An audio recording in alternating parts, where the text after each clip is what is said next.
David Martane, j'ai 25 ans et je suis donc assistant du coach, interprète, donc je l'aide sur le terrain pour la traduction avec les joueurs et analyste vidéo aussi. Je suis né en France et puis à l'âge de 15 ans, j'ai déménagé en Israël. Donc ça faisait 10 ans que j'habitais en Israël. Donc j'ai les deux langues, le français c'est ma langue maternelle mais je parle l'hébreu aussi parfaitement. Je suis né avec la passion du ballon rond. Je me rappelle déjà à l'âge de 3-4 ans où je demandais à mes parents d'aller jouer au football, de m'inscrire à un club et tout ça. Et puis bon, moi à l'époque, quand j'étais jeune déjà, bon, quand j'étais en France, j'habitais en France, donc Coupe du Monde, l'Euro 2000, Zinedine Zidane, donc c'est des joueurs qui m'ont fasciné déjà. J'ai arrêté de jouer au football assez jeune, à l'âge de 18-19 ans. Blessure, peut-être pas assez bon, ça je pourrais pas le décider, le dire moi-même. Et puis à l'âge assez jeune, j'ai reçu aussi une proposition donc, de commencer à travailler en tant qu'interprète et assistant de Luis Fernandez en équipe nationale, quand il a été nommé. Donc j'ai travaillé avec lui en 2 ans, 2 ans et demi. Donc c'est à partir de là où j'ai commencé à rentrer dans le monde du football et à concrétiser vraiment, c'est vraiment ce que je voulais faire déjà à la base. J'ai appris énormément, que ce soit au niveau professionnel, que ce soit au niveau humain.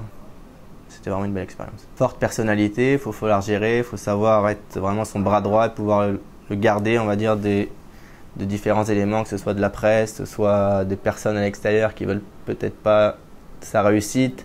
Donc il faut savoir gérer tout ça. C'était un poste assez important avec beaucoup de responsabilités, mais je pense que je l'ai fait de la meilleure des manières. Donc mes premiers contacts avec Guy Luzon, c'était quand il était déjà entraîneur des espoirs et que moi j'étais dans le staff de l'équipe nationale A.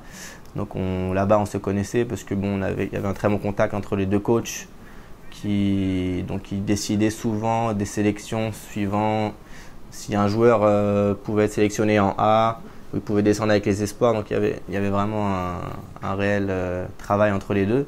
Donc on a appris à se connaître là-bas et puis depuis on est resté en contact et de très, très bons amis, quoi. C'est un tempérament fort, il est très passionné par le football. C'est vraiment, une fois qu'il rentre sur le terrain, c'est déjà un autre homme.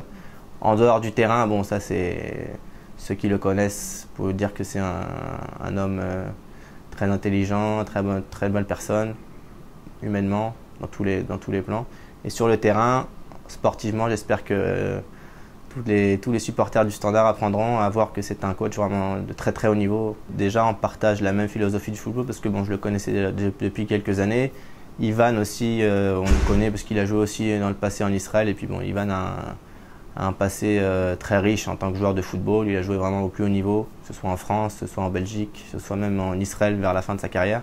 Donc je pense qu'on a un staff qui est jeune, dynamique et a beaucoup de savoir-faire.